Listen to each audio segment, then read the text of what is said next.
Hello, hello, check. Hello, hello, check.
Hello, mic testing. Hello,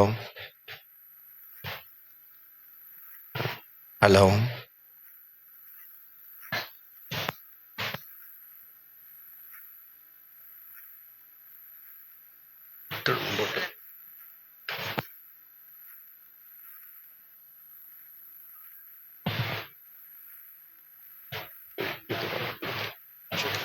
ചുഴി നീട്ട് മുമ്പോട്ട് നീക്കി വെച്ചു.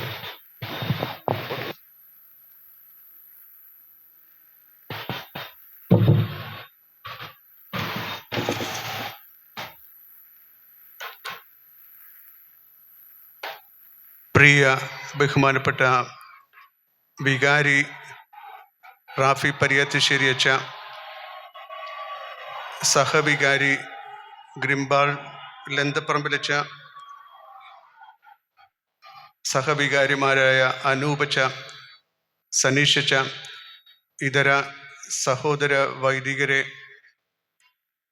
പ്രിയപ്പെട്ട സന്യസ്ത സഹോദരിമാരെ, യേശുവിൽ പ്രിയപ്പെട്ട സഹോദരി സഹോദരന്മാരെ,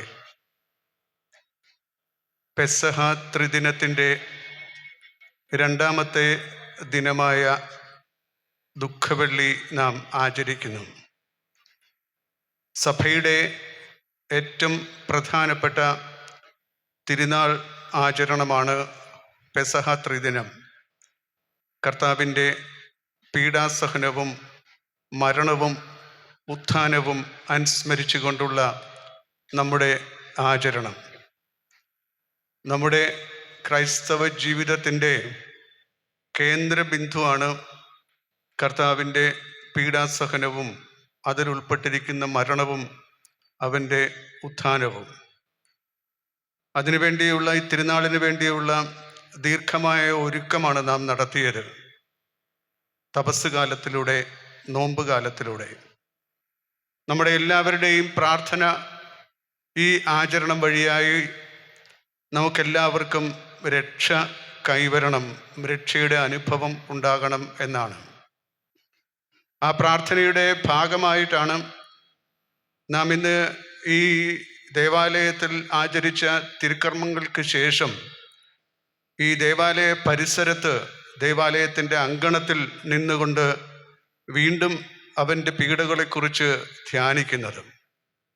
ലോകത്തിന് മുഴുവനും ആ പീഡകൾ വഴിയായിട്ട് നന്മയുണ്ടാകണമേ എന്നുള്ള പ്രാർത്ഥനയാണ് നമുക്കുള്ളത്. നമുക്ക് മാത്രമല്ല, നമ്മെ ശ്രവിക്കുന്ന, നമ്മെ കാണുന്ന ഈ ജനത്തിന് മുഴുവൻ, ഈ രാജവീഥിയിലൂടെ, ഈ പാതയിലൂടെ കടന്നു പോകുന്ന എല്ലാവർക്കും ഇതിൻ്റെ അനുഗ്രഹങ്ങൾ പ്രാപിക്കാൻ ഇടവരട്ടെ എന്നാണ് നമ്മുടെ പ്രാർത്ഥന. അതുകൊണ്ട് തന്നെയാണ് ഇതിനു ശേഷം നാം നഗരി കാണിക്കൽ നടത്തുന്നത്. ഇവനിലാണ് രക്ഷ, ഇവനിലൂടെയാണ് എല്ലാവർക്കും രക്ഷ കൈവരുന്നത് എന്നുള്ള ബോധ്യം വ്യക്തിപരമായും ഒരു സമൂഹം എന്ന നിലയിലും നാം ഏറ്റുപറയുന്ന നിമിഷങ്ങളാണ് ഇത്. മറ്റാരും ഏറ്റുപറഞ്ഞില്ലെങ്കിലും അതാണ് യാഥാർത്ഥ്യം എന്നുള്ള ബോധ്യത്തോടു കൂടിയാണ് നാം നിൽക്കുന്നത്. കർത്താവിൻ്റെ പീഡാസഹനത്തെക്കുറിച്ചുള്ള ധ്യാനം ഇന്നൊന്നും തുടങ്ങിയതല്ല. സഭയുടെ ഒരു നിരന്തരമായിട്ടുള്ള പാരമ്പര്യത്തിൻ്റെ പിന്തുടർച്ചക്കാരായിട്ടാണ് നാം ഇത് ആചരിക്കുന്നത്. നിങ്ങൾ ശ്രദ്ധിച്ചാൽ വിശുദ്ധ പൗലോസ് അപ്പോസ്തലൻ ഗലാത്യക്കാർക്ക് എഴുതിയ ലേഖനം അത് അവസാനിക്കുമ്പോൾ 6-ാം അധ്യായം 17-ാം വാക്യത്തിൽ ഇപ്രകാരം ഒരു വചനം കുറിക്കും: ഇനി ആരും എന്നെ ശല്യപ്പെടുത്തരുത്, ബുദ്ധിമുട്ടിപ്പിക്കരുത്. എന്തെന്നാൽ എൻ്റെ ശരീരത്തിൽ ഞാൻ യേശുവിൻ്റെ മുറിവടയാളങ്ങൾ ധരിച്ചിരിക്കുന്നു എന്നാണ്. പൗലോസ് ഗലാത്യയിലെ സഭയ്ക്ക് ഏതാണ്ട് AD 54-ലോ 55-ലോ എഴുതിയതാണ്. ഇനി ആരും എന്നെ ബുദ്ധിമുട്ടിപ്പിക്കരുത്, എന്തെന്നാൽ ഞാൻ എൻ്റെ ശരീരത്തിൽ യേശുവിൻ്റെ മുറിവടയാളങ്ങൾ ധരിച്ചിരിക്കുന്നു എന്നാണ്. എനിക്ക് തോന്നുന്നത് യേശു 30-ാം ആണ്ടിൽ മരിച്ചുവെങ്കിൽ ഏതാണ്ട് 25 വർഷങ്ങൾക്ക് ശേഷം പൗലോസ് ഗലാത്യയിലെ സഭയ്ക്ക്, താൻ ശുശ്രൂഷ ചെയ്ത സഭയ്ക്ക് എഴുതുമ്പോൾ പറയുകയാണ്, ഞാൻ എൻ്റെ ശരീരത്തിൽ അവൻ്റെ മുറിവടയാളങ്ങൾ ധരിച്ചിരിക്കുന്നു എന്ന്. അവിടെ തുടങ്ങുന്നു എനിക്ക് തോന്നുന്നത് ഈ അവൻ്റെ പീഡകളെക്കുറിച്ചുള്ള ധ്യാനം. പിൽക്കാലത്താണ് ഏതാണ്ട് 65-നും 70-നും ഇടയ്ക്കാണ് ഒന്നാമത്തെ സുവിശേഷം, മർക്കോസിൻ്റെ സുവിശേഷം രചിക്കപ്പെട്ടത്. തുടർന്ന് 90-ാം ആണ്ട് വരെ ഉള്ള സമയത്ത് രചിക്കപ്പെട്ട 4 സുവിശേഷങ്ങൾ. ആ സുവിശേഷങ്ങളുടെ എല്ലാം ആദ്യം രചിക്കപ്പെട്ടത്, ഇന്ന് ചിന്തകർ, പണ്ഡിതന്മാർ പറയുന്നത് ആദ്യം രചിക്കപ്പെട്ടത് പീഡാനുഭവ ചരിതമാണ്. പീഡാനുഭവ ചരിതം രചിച്ചതിന് ശേഷം പിന്നാക്കം പോയി അവർ അവൻ്റെ പൊതുപ്രവർത്തന കാലത്തെക്കുറിച്ച് രചിച്ചു. 2 പേർ അവൻ്റെ ശൈശവത്തെക്കുറിച്ചും അവൻ്റെ ജനനത്തെക്കുറിച്ചും എഴുതുകയും ഉണ്ടായി. ഏറ്റവും പ്രധാനപ്പെട്ടത് ഇവൻ്റെ ഈ പീഡകളുടെ കഥയാണ്. ആ പശ്ചാത്തലത്തിൽ ആണ് പൗലോസ് എഴുതിയത്, ഞാൻ എൻ്റെ ശരീരത്തിൽ അവൻ്റെ മുറിവടയാളങ്ങൾ പേരുന്നുവെന്നു. സ്റ്റിഗ്മത തു യേശു എന്ന് ഗ്രീക്ക് ഭാഷയിൽ. ഇംഗ്ലീഷിൽ നാം യേശുവിൻ്റെ മുറിവടയാളങ്ങൾ ആരൊക്കെ പേറിയിട്ടുണ്ടോ അവരൊക്കെ പേറിയത് അവൻ്റെ സ്റ്റിഗ്മറ്റ ആണെന്ന് നാം പറയുന്നു. ഇതിൻ്റെ ധ്യാനം യഥാർത്ഥത്തിൽ യേശുവിൻ്റെ പീഡകളെക്കുറിച്ചുള്ള ധ്യാനം പുതിയ നിയമത്തിൽ പലയിടങ്ങളിൽ കാണാൻ സാധിക്കും.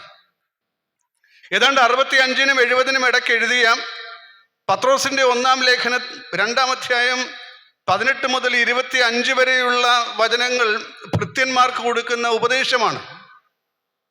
ഭൃത്യന്മാർക്ക് കൊടുക്കുന്ന ഉപദേശങ്ങളിൽ അതിൻ്റെ 24-ാമത്തെ വചനത്തിൽ പത്രോസ് ഇപ്രകാരം എഴുതി, അതായത് അവൻ്റെ മുറിവുകളാൽ നിങ്ങൾ സൗഖ്യം പ്രാപിച്ചിരിക്കുന്നുവെന്ന്. അവൻ്റെ മുറിവുകളാൽ നിങ്ങൾ സൗഖ്യം വെച്ചിരിക്കുന്നുവെന്ന്. 54-ലോ 55-ലോ പൗലോസ് ഞാൻ എൻ്റെ ശരീരത്തിൽ അവൻ്റെ മുറിവടയാളങ്ങൾ പേറുന്നു എന്ന് പറഞ്ഞെങ്കിൽ, ഏതാണ്ട് 10 വർഷം കഴിഞ്ഞപ്പോൾ പത്രോസ് എഴുതുന്നു അവൻ്റെ മുറിവുകളാൽ നിങ്ങൾ സൗഖ്യം പ്രാപിച്ചിരിക്കുന്നുവെന്ന്. യെശയ്യാ പ്രവാചകന്റെ പുസ്തകം 53-ാം അധ്യായം 5-ാം വാക്യമായിരുന്നു അവിടെ അത് ഉദ്ധരിച്ചപ്പെട്ടത്.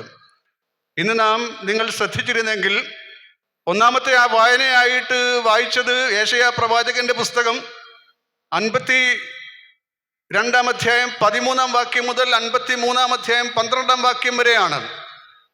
കർത്താവിൻ്റെ സഹിക്കുന്ന ദാസനെ കുറിച്ചുള്ള 4-ാമത്തെ ഗീതം യേശുവിനെ ഏതാണ്ട് 500 വർഷം മുമ്പ് ഈ ലേഖകൻ യെശയ്യാ പ്രവാചകൻ അവനെക്കുറിച്ച് രചിച്ചു വച്ചത്, പ്രവചനപരമായി എഴുതിയത്. അതിൻ്റെ ഭാവങ്ങളായിരുന്നു നാം ഇന്ന് ഒന്നാമത്തെ വായനയിൽ വായിച്ചു കേട്ടത്.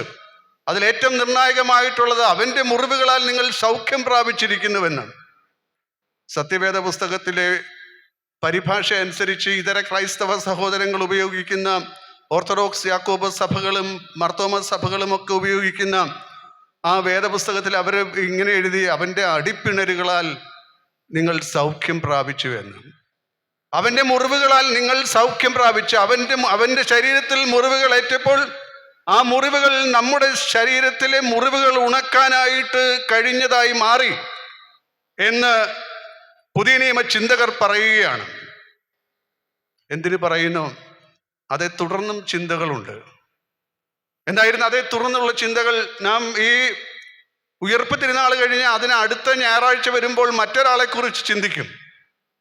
അവൻ പറഞ്ഞു, എന്താണ്? യോഹന്നാന്റെ സുവിശേഷം 90-കളിൽ എഴുതപ്പെടുമ്പോൾ അവൻ ഇപ്രകാരം പറഞ്ഞു, അവൻ്റെ കരങ്ങളിലെ മുറിവിൻ്റെ അടയാളങ്ങളും അവൻ്റെ പാർശ്വത്തിലെ മുറിവടയാളവും തൊടാതെ ഞാൻ വിശ്വസിക്കുകയില്ല എന്ന്.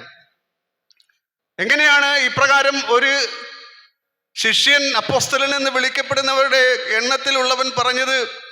ഇതാ മറ്റു ശിഷ്യർ അവനോട് പറഞ്ഞു, ഞങ്ങൾ ഉത്ഥിതനായ കർത്താവിനെ കണ്ടുവെന്ന്. അവൻ നിർബന്ധം പിടിച്ചു, എന്താണ്? അവൻ്റെ മുറിവുകളിൽ തൊട്ടെങ്കിൽ മാത്രമേ ഞാൻ വിശ്വസിക്കുകയുള്ളൂ എന്ന്.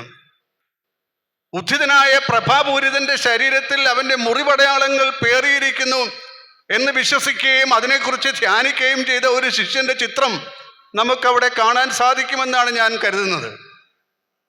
പൗലോസിൽ തുടങ്ങി പത്രോസിന്റെ ലേഖനത്തിൽ എഴുതി വെച്ചത് അവൻ്റെ മുറിവുകളാൽ നാം സൗഖ്യം പ്രാപിച്ചു എന്ന് പറഞ്ഞത്, ഇതാ 90-ാം ആണ്ടിൽ യോഹന്നാൻ തൻ്റെ സുവിശേഷം രചിച്ചപ്പോൾ മറ്റൊരാളുടെ ചിത്രം കൂടെ അവതരിപ്പിക്കുകയാണ്. അവൻ്റെ മുറിവുകളിൽ സ്പർശിച്ചെങ്കിൽ മാത്രമേ ഞാൻ വിശ്വസിക്കുകയുള്ളൂ എന്ന്. ഉയർത്തെഴുന്നേറ്റവൻ്റെ ശരീരത്തിൽ അവൻ്റെ മുറിപ്പാടുകൾ, അവൻ്റെ സഹനത്തിൻ്റെ പാടുകൾ ഉണ്ടെന്ന്.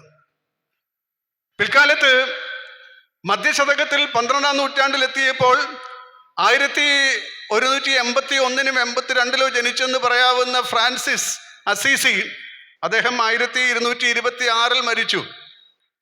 ഈ വർഷം സഭ അദ്ദേഹത്തിൻ്റെ ഓർമ്മ നിലനിർത്തിക്കൊണ്ട്, 800-ാം ആണ്ട് ഓർമ്മ നിലനിർത്തിക്കൊണ്ട് സഭ അതിൻ്റെ ഒരു ജൂബിലി ആഘോഷമാണ് നടത്തുന്നത്. അതിൻ്റെ ഭാഗമായിട്ട് നമ്മുടെ ചില ദേവാലയങ്ങൾ സന്ദർശിച്ചു കഴിഞ്ഞാൽ ദണ്ഡവിമോചനം പ്രാപിക്കാൻ സാധിക്കുമെന്ന് നമ്മുടെ പിതാക്കന്മാർ, മെത്രാന്മാർ നിർണയിച്ചു വച്ചിട്ടുണ്ട്. ഫ്രാൻസിസ് അസീസിയെ കുറിച്ച് പറയുന്നത്, ഫ്രാൻസിസ് അസീസി ഈ സ്റ്റിഗ്മത്ത യേശു, യേശുവിൻ്റെ മുറിവടയാളങ്ങൾ പേറിയ ആളായിരുന്നുവെന്ന് മധ്യശതകങ്ങളിൽ.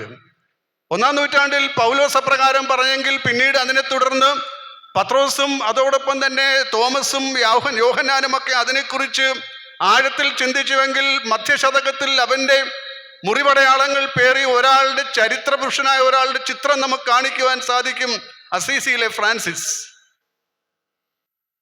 എന്ന് മാത്രമല്ല, നമ്മുടെ ഈ കാലഘട്ടത്തിൽ ജീവിച്ചിരുന്ന ആള് 1887 മുതൽ 1968 വരെ ജീവിച്ചിരുന്ന പാദ്രി പിയോ, ഫാദർ പയസ്, റോഡി ഗർഗാനോയിലെ കപ്പുച്ചിൻ പുരോഹിതൻ പാദ്രി പിയോ, ഫാദർ പയസ്, അദ്ദേഹത്തിനും ഈ മുറിവടയാളങ്ങൾ, സ്റ്റിഗ്മറ്റ ഉണ്ടായിരുന്നുവെന്നാണ് പറയുന്നത്. എങ്ങനെയാണ് ഇതിൻ്റെ നടക്കുന്നത്? ഇതിൻ്റെ ഈ ധ്യാനം നടന്നിട്ടാണ്, അവൻ്റെ പീഡകളെ കുറിച്ചുള്ള നിരന്തരമായ ധ്യാനത്തിൻ്റെ ഭാഗമായിട്ടാണ് ഇപ്രകാരമൊക്കെ സംഭവിച്ചിട്ടുള്ളത്. ഇനിയും പറയാം.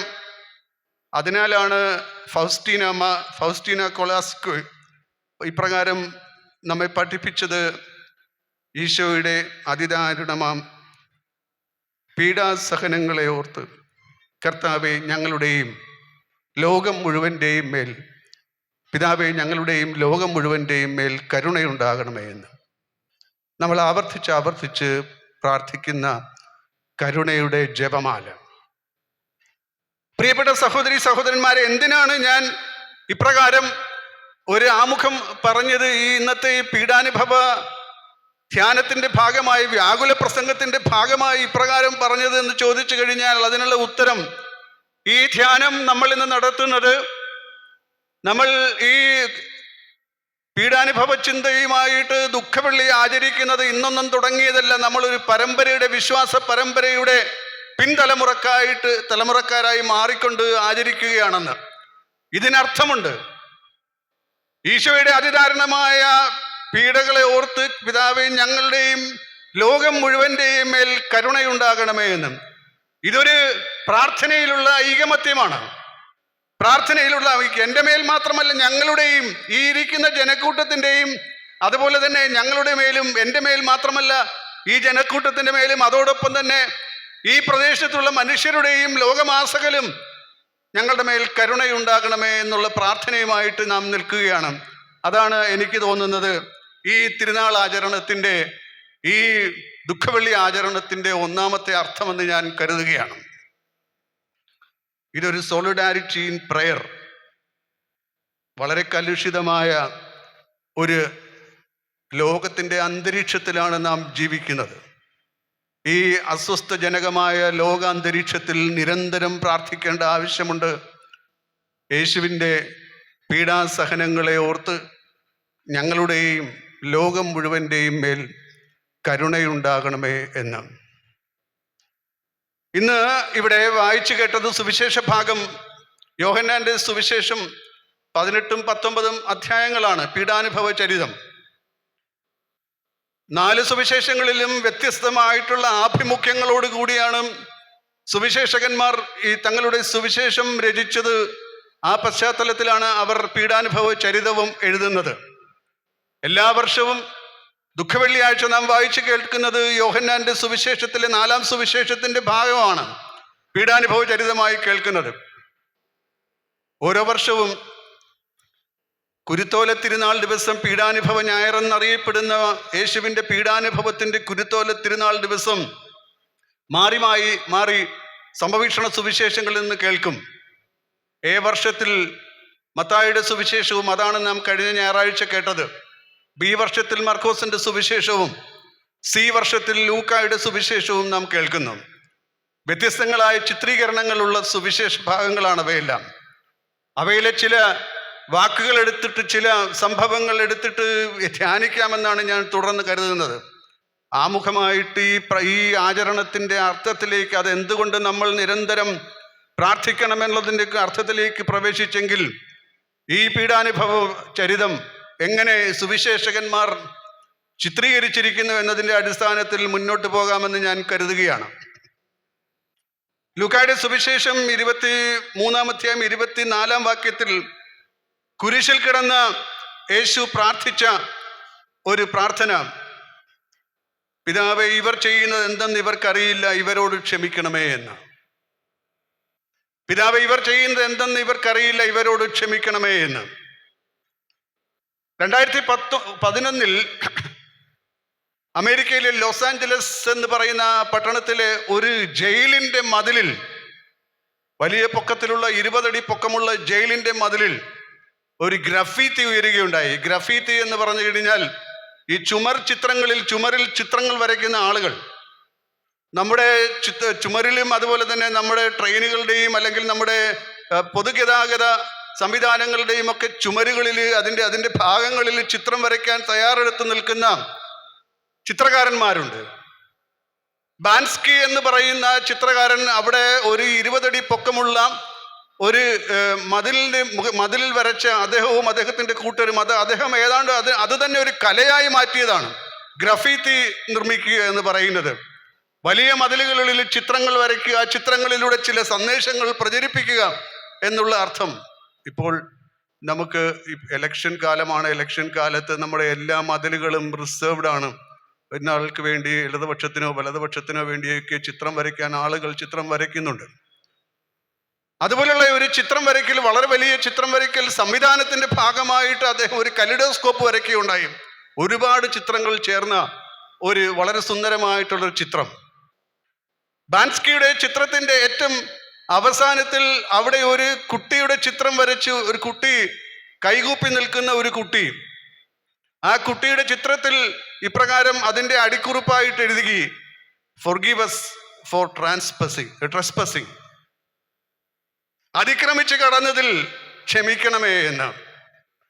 ഈ മതിലിൽ അതിക്രമിച്ച് കടന്നതിൽ ക്ഷമിക്കണമേ എന്ന് ബാൻസ്കി എഴുതി വയ്ക്കുകയുണ്ടായി. അതിക്രമിച്ച് കടന്നതിൽ ക്ഷമിക്കണമേ, കൈകൂപ്പി നിൽക്കുന്ന ഒരു കുട്ടി. ഇത് തന്നെയല്ലേ യേശു പ്രാർത്ഥിച്ചത്? ഇവരുടെ തെറ്റുകൾ പിതാവേ ഇവരോട് ക്ഷമിക്കണമേ എന്ന്. ലോകത്തിന്റെ പ്രശ്നങ്ങൾ, തീരാത്ത പ്രശ്നങ്ങൾ അതിക്രമിച്ച് ഒരുപാട് പേർ കയറുന്നു. അതിക്രമിച്ച് നമ്മളുടെ വ്യക്തിപരമായ ജീവിതങ്ങളിലേക്ക് കയറുന്നു. അതിക്രമിച്ച് നമ്മുടെ സമൂഹത്തിന്റെ ജീവിതത്തിലേക്ക് കടക്കുന്നു. അതിക്രമിച്ച് ലോകത്തിന്റെ അല്ലെങ്കിൽ അതിർവരമ്പുകൾ കടക്കുന്നു. ഒരുപാട് കാര്യങ്ങൾ കൊണ്ട് ഇവിടെ കലുഷിതമായിരിക്കുന്നു. ഇക്കഴിഞ്ഞ വർഷം ഒക്ടോബർ മാസം 9-ാം തീയതി ലിയോ പാപ്പ പ്രസിദ്ധീകരിച്ച "ദി ലെക്സിത്തെ", ഞാൻ നിന്നെ സ്നേഹിച്ചു എന്ന് പറയുന്ന ആ അപ്പസ്തോലിക ആഹ്വാനത്തിൽ, അദ്ദേഹത്തിന്റെ 1-ാമത്തെ അപ്പസ്തോലിക ആഹ്വാനം, അതിൽ അദ്ദേഹം പറഞ്ഞു എന്താണ്? ഇവിടെ അതിക്രമങ്ങൾ വർദ്ധിച്ചു വരുന്നു. ഇവിടെ സ്ട്രക്ചറൽ സിൻ, ഘടനാപരമായിട്ടുള്ള തിന്മ വളരെ ശക്തമായി നിലകൊള്ളുന്നു. ഘടനാപരമായിട്ടുള്ള തിന്മയെ അപലപിക്കുകയും ഘടനാപരമായിട്ടുള്ള തിന്മകളുടെ ഉത്തരവാദിത്വം നാം ഓരോരുത്തരും വ്യക്തിപരമായും സമൂഹമെന്ന നിലയിലും ഏറ്റെടുക്കേണ്ട കാലം അതിക്രമിച്ചിരിക്കുന്നുവെന്ന് ലിയോ പാപ്പ പറഞ്ഞു. ഘടനാപരമായ പാപം എന്താണ്? ഘടനാപരമായ പാപം എന്ന് പറയുമ്പോൾ നാം മനസ്സിലാക്കേണ്ടത്, തിന്മ വളരെ അധികം അതിക്രമിച്ച് കയറിയിരിക്കുന്ന ഒരു രീതിയാണ്, അല്ലെങ്കിൽ ഒരു വേളയിലാണ് നാം ജീവിച്ചിരിക്കുന്നത്. ഏതാണ്ട് രോഗാതുരമായ ഒരു സമൂഹമാണ് നമുക്കുള്ളത്. രോഗാതുരമായ സമൂഹം. ഞാൻ ചില ചെറിയ ഉദാഹരണങ്ങൾ പറയാം. അങ്ങപ്പുറത്ത് ഡിസംബർ മാസത്തിൽ ഒരു അന്യസംസ്ഥാന തൊഴിലാളിയെ അല്ലെങ്കിൽ അയൽ സംസ്ഥാന തൊഴിലാളിയെ കുറെ പേർ കൂടി അടിച്ചു കൊന്നു. നാരായണൻ ഭഗത്. അവൻ മോഷ്ടാവാണെന്ന് പറഞ്ഞിട്ട് അഴിച്ചു കൊല്ലുകയുണ്ടായി. Lynch team. എവിടെയാണ് സമൂഹ മനസാക്ഷി? ഇക്കഴിഞ്ഞ മാസത്തിൽ നമ്മൾ കണ്ടതാണല്ലോ, കരുനാഗപ്പള്ളിയില്, കൊല്ലം ഡിസ്ട്രിക്റ്റിൽ കരുനാഗപ്പള്ളിയില് പട്ടാപ്പകൽ 4 പേർ കൂടി ഒരാളെ വെട്ടിക്കൊന്നു. എവിടെയാണ് സമൂഹ മനസാക്ഷി? അതിനു മുമ്പായിട്ട് ആരെയാണ് കൊല ചെയ്യപ്പെട്ടോ അവൻ ചെയ്ത അതിക്രമത്തെക്കുറിച്ച് മറ്റു കഥ പുറകിലുണ്ട് താനും. എന്തോ തിന്മയുടെ അതിപ്രസരം വളരെ ശക്തമായി നടന്നിരിക്കുന്നു. നിങ്ങൾ പത്രം വായിച്ചെങ്കിൽ ഇക്കഴിഞ്ഞ ദിവസം 3 ദിവസം മുമ്പ് പെരുമ്പാവൂരിൽ ഒരു അയൽ സംസ്ഥാന തൊഴിലാളിയെ അവർ അടിച്ചു കൊന്നു. കാരണം മൊബൈൽ ഫോൺ മോഷ്ടിച്ചു എന്ന പശ്ചാത്തലത്തിൽ. സമൂഹ മനസാക്ഷിയിൽ എന്തോ തിന്മ ഘടനാപരമായിട്ടുള്ള പാപം നിറഞ്ഞിരിക്കുന്നു. ഒരുപക്ഷെ നിങ്ങളൊക്കെ ചോദിക്കും, ഇത് എനിക്കും നിങ്ങൾക്കും എന്ത് ഉത്തരവാദിത്തമാണ് അതിനുള്ളതെന്ന്. എനിക്കും നിങ്ങൾക്കും ഉത്തരവാദിത്തമുണ്ട്, സാമൂഹ്യമായിട്ടുള്ള ഉത്തരവാദിത്തമുണ്ട്. ഇപ്രകാരമുള്ള സംഭവങ്ങൾ നടക്കുന്നുവെങ്കിൽ, തിന്മയുടെ അതിപ്രസരം ശക്തമായിട്ട് തീർന്നിട്ടുണ്ടെങ്കിൽ അതിലെന്തോ തകരാറുണ്ട് എന്ന്. ഷേക്സ്പിയർ പണ്ട് 12th നൈറ്റ് എന്ന് പറയുന്ന തൻ്റെ നാടകത്തിൽ ഇപ്രകാരം എഴുതി വെച്ചു, "something is rotten in the state of Denmark." Denmark സംസ്ഥാനത്തിൽ എന്തോ ചീഞ്ഞഴിയുന്നു എന്ന് കാവ്യാത്മകമായി പറഞ്ഞതാണ്. അത് ഡെൻമാർക്ക് എന്ന് പറയുന്ന സംസ്ഥാനത്തെ മോശമാക്കാനോ അല്ല ഏതെങ്കിലും ഭൂപ്രദേശത്തെ മോശമാക്കാനോ വേണ്ടി പറഞ്ഞത് അല്ല. അതിനപ്പുറത്ത് ചീഞ്ഞഴിയുന്നതായിട്ടുള്ള ചിലതൊക്കെ ഉണ്ട്. അതെവിടെയാണ് ചീഞ്ഞഴിയുന്നതായിട്ട് ചിലതൊക്കെ ഉണ്ടെന്ന് പറയുന്നത്? ഘടനാപരമായ പാപങ്ങളാണെങ്കിൽ അത് എൻ്റെയും നിങ്ങളുടെയും ഹൃദയത്തിലും സമൂഹത്തിന്റെ മുഴുവൻ ഹൃദയത്തിലും ആണെന്ന് നാം മനസ്സിലാക്കേണ്ടിയിരിക്കുന്നു. അതുകൊണ്ട് പ്രാർത്ഥിക്കേണ്ട ആവശ്യമുണ്ട്. പിതാവേ, ഇവരോട് കരുണ കാണിക്കണമേ, ഇവർ ചെയ്യുന്നത് എന്തെന്ന് ഇവർ അറിയുന്നില്ല എന്ന് പ്രാർത്ഥിക്കേണ്ട ആവശ്യമുണ്ട്. സോളിഡാരിറ്റി ഇൻ പ്രയർ, പ്രാർത്ഥനയിലുള്ള ഐകമത്യത്തിന്റെ ആവശ്യമുണ്ട്. ഇന്ന് യുദ്ധം 2 സ്ഥലത്ത് നടന്നുകൊണ്ടിരിക്കുന്നു. ഇസ്രായേലും അമേരിക്കയും ഇറാനെതിരായി, അതോടൊപ്പം തന്നെ യുക്രൈനും റഷ്യയും തമ്മിലുള്ള യുദ്ധവും നടന്നുകൊണ്ടിരിക്കുന്നു. ഇത് ഒരുപക്ഷെ പറയും ഇത് ജസ്റ്റ് വാർ ആണെന്ന്. ജസ്റ്റ് വാർ എന്ന് പറഞ്ഞു കഴിഞ്ഞാൽ സഭ പണ്ട് അംഗീകരിച്ചിരുന്ന ഒരു യാഥാർത്ഥ്യമാണ്. ജസ്റ്റ് വാർ, ന്യായമായ യുദ്ധം.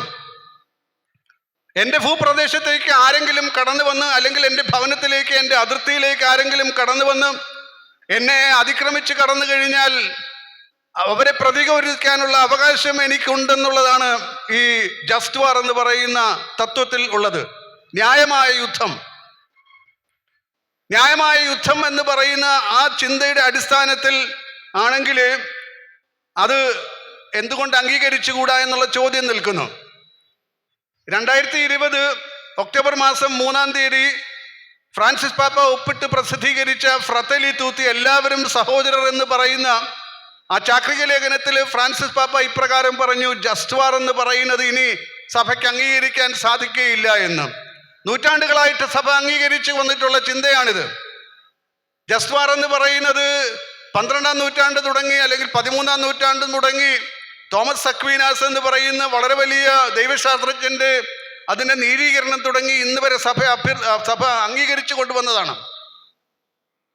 യുദ്ധം, ന്യായമായ യുദ്ധം അത് സാധിക്കും. ആരെങ്കിലും അതിക്രമിച്ച് കടന്നാൽ അവരെ പ്രതിരോധിക്കാനുള്ള ഉത്തരവാദിത്തം എനിക്കുണ്ടെന്ന് ഞാൻ കരുതുന്നത് ന്യായമായ യുദ്ധമാണ് ജസ്റ്റ് വാർ. ബെല്ലും യുസ്തും ജസ്റ്റ് വാർ എന്ന് പറയുന്നത്. പക്ഷെ അത് പറയുമ്പോൾ തന്നെയും 2 കാര്യങ്ങൾ അവിടെ അതിന് കണ്ടീഷൻസ് ആയിട്ട് പറയുന്നുണ്ട്. അതിൻ്റെ വ്യവസ്ഥകളായിട്ട്. എന്താണ് അതിൻ്റെ വ്യവസ്ഥകളായിട്ട് പറയുന്നത്? യൂസ് ഇൻ ബെല്ലോ, യുദ്ധത്തിലുള്ള ന്യായം, യുദ്ധത്തിനകത്തുള്ള ന്യായം. ഒരിടത്ത് 168 കുഞ്ഞുങ്ങൾ മരിച്ചപ്പോൾ അവരുടെ പിതാക്കന്മാരെ വിളിച്ചറിയിച്ചു, നിങ്ങളുടെ കുഞ്ഞുങ്ങൾ ഇവിടെ യുദ്ധം മൂലം അല്ലെങ്കിൽ ഇവിടെ മിസൈൽ വർഷിക്കപ്പെട്ട് മരിച്ചിരിക്കുന്നുവെന്ന്. അവർ തേടിയെത്തി, ആരെയും തിരിച്ചറിയാൻ സാധിച്ചില്ല. ഒരു കുഞ്ഞ് അവളുടെ സ്കൂൾ ബാഗിൽ പിടിച്ച് കിടക്കുന്നത് കൊണ്ട് ആ സ്കൂൾ ബാഗ് മാത്രം തിരിച്ചറിയാൻ സാധിച്ചു. എത്ര ദുഃഖകരമായ, സങ്കടകരമായ കാഴ്ച! അതായത് യുദ്ധത്തിൽ ഉണ്ടാകേണ്ട നീതി, യുദ്ധത്തിൽ പുലരേണ്ട നീതി, കുഞ്ഞുങ്ങളെയും അതുപോലെ തന്നെ സ്ത്രീകളെയും, യുദ്ധം ഒന്നും ചെയ്യാത്ത ആളുകളെയും സാധാരണക്കാരെയും ഒന്നും ചെയ്യാൻ പാടില്ലെന്നുള്ളത് അബദ്ധത്തിൽ സംഭവിക്കുന്ന, ചിലപ്പോഴൊക്കെ സംഭവിക്കുന്നതാണെന്ന് പറഞ്ഞു പോലും ന്യായീകരിക്കാൻ സാധ്യമല്ല എന്ന്. ഒന്നാമത്തെ കണ്ടീഷൻ യൂസ് ഇൻ ബെല്ലോ.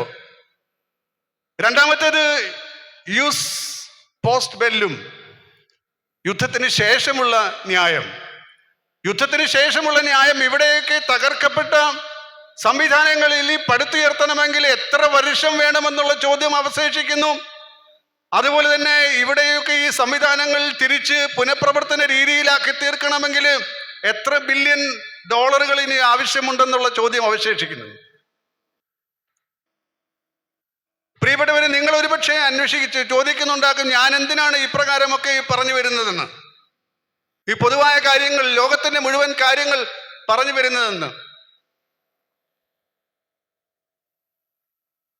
ബെല്ലും യൂസ്തും എന്ന് പറയുന്നതിന് പകരമായിട്ട് ഈ അടുത്ത് ഒരു ചിന്തകൻ പറഞ്ഞത് എന്താണ്?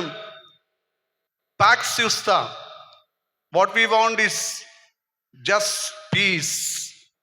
ന്യായമായ സമാധാനമാണ് നമുക്ക് വേണ്ടത്, ന്യായമായ ശാന്തിയാണ് നമുക്ക് വേണ്ടതെന്ന് ഫ്രാൻസിസ് പാപ്പ തള്ളിപ്പറഞ്ഞു.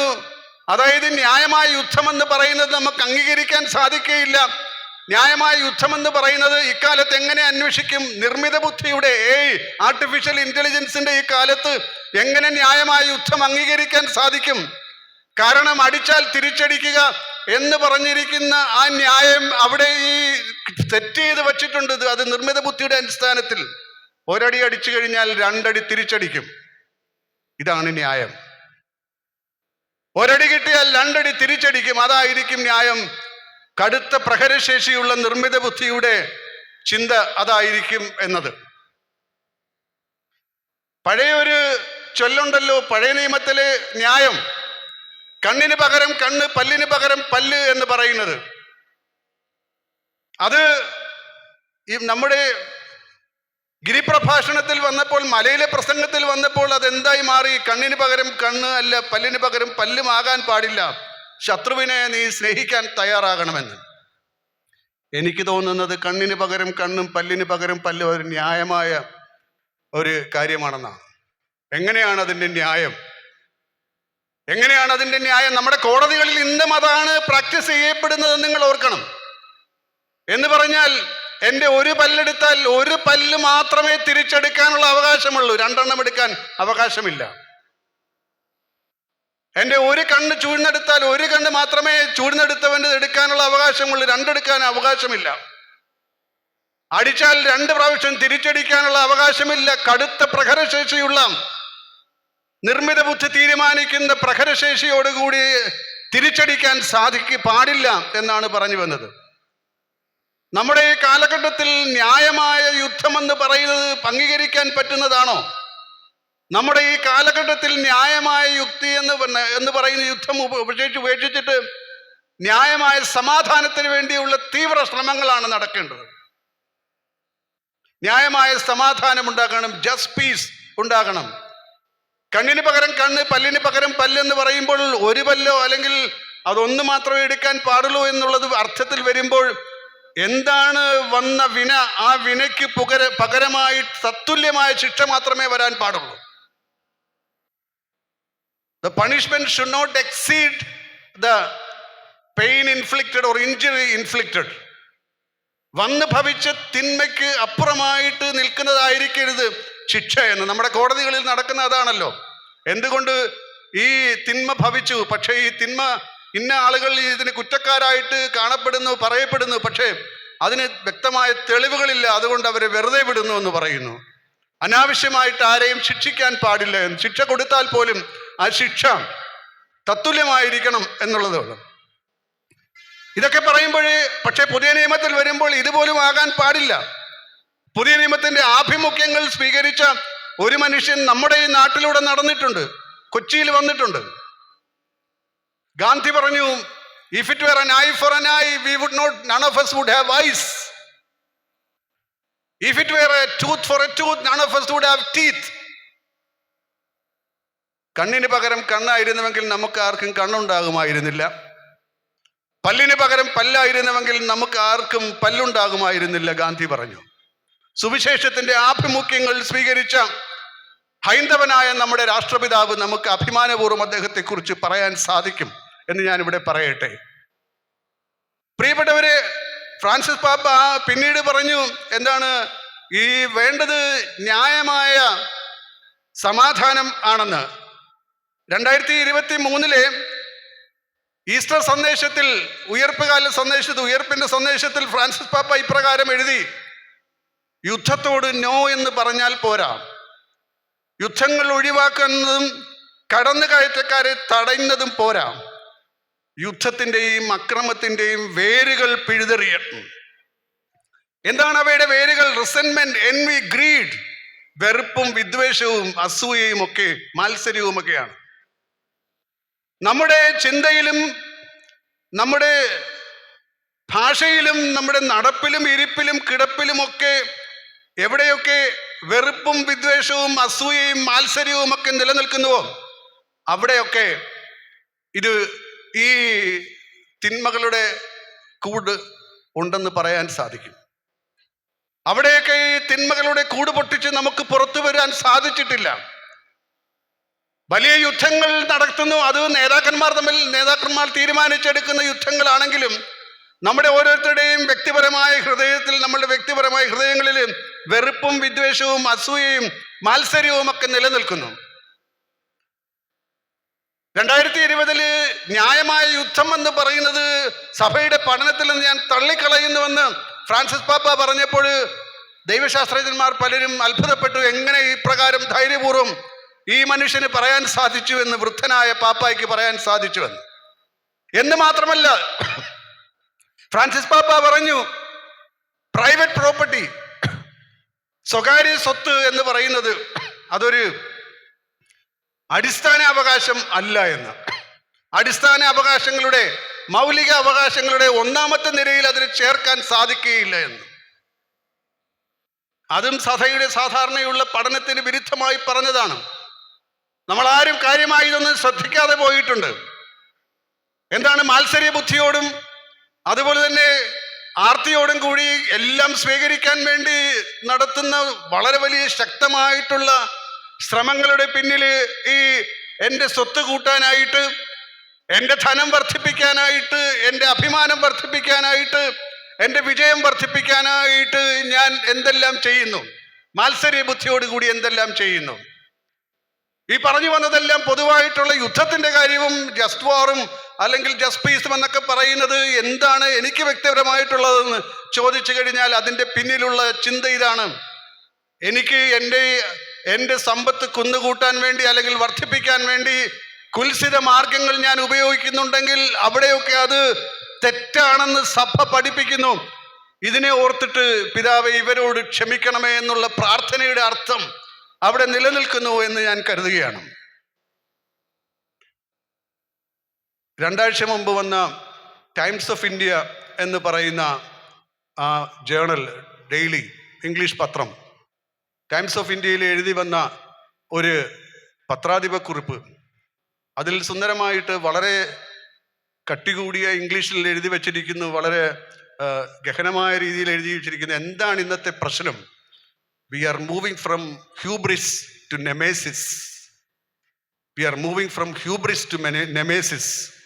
ഹ്യൂബ്രിസ് എന്ന് പറഞ്ഞാൽ പ്രൈഡ്, അഹന്ത. അതിൽ നിന്ന് നാം എന്തിലേക്ക്? എനിമിറ്റിയിലേക്ക്, ശത്രുതയിലേക്ക് നീങ്ങിക്കൊണ്ടിരിക്കുന്നു. അതാണ് നമ്മളെ ഇന്ന് ലോകം നയിച്ചുകൊണ്ടിരിക്കുന്നതെന്ന് പത്രം പറഞ്ഞു വന്നത് ക്രൈസ്തവ ആഭിമുഖ്യങ്ങളുടെ അടിസ്ഥാനത്തിലാണെന്ന് ഞാൻ വിശ്വസിക്കുന്നില്ല. അതിൻ്റെ പത്രാധിപർ ക്രൈസ്തവനാണെന്ന് പോലും ഞാൻ കരുതുന്നില്ല. പക്ഷേ പണ്ട് കുറച്ച് നാളുകൾക്ക് മുമ്പ് ഞങ്ങളുടെ സെമിനേരികളിലും വൈദിക വിദ്യാർത്ഥികളെ പരിശീലിപ്പിക്കുന്ന കേന്ദ്രങ്ങളിലും അതോടൊപ്പം തന്നെ കന്യാസ്ത്രീ മഠങ്ങളിൽ അവരുമൊക്കെ വായിച്ചിരുന്ന ഒരു പുസ്തകമുണ്ട്, തോമസ് അക്കംപിസിൻ്റെ ഇമിറ്റേഷൻ ഓഫ് ക്രൈസ്റ്റ്, ക്രിസ്ത്യാനികരണം. അവിടെ നിറഞ്ഞു നിൽക്കുന്ന ചിന്തയാണ് എൻ്റെ അഹന്ത എന്തിലേക്ക് എന്നെ നയിക്കുന്നു? എൻ്റെ അഹന്ത എൻ്റെ ഫ്രം ഹ്യൂബ്രിസ് ടു നെമേസിസ്, എൻ്റെ അഹന്ത എൻ്റെ ശത്രുതയിലേക്ക് നയിക്കുന്നു.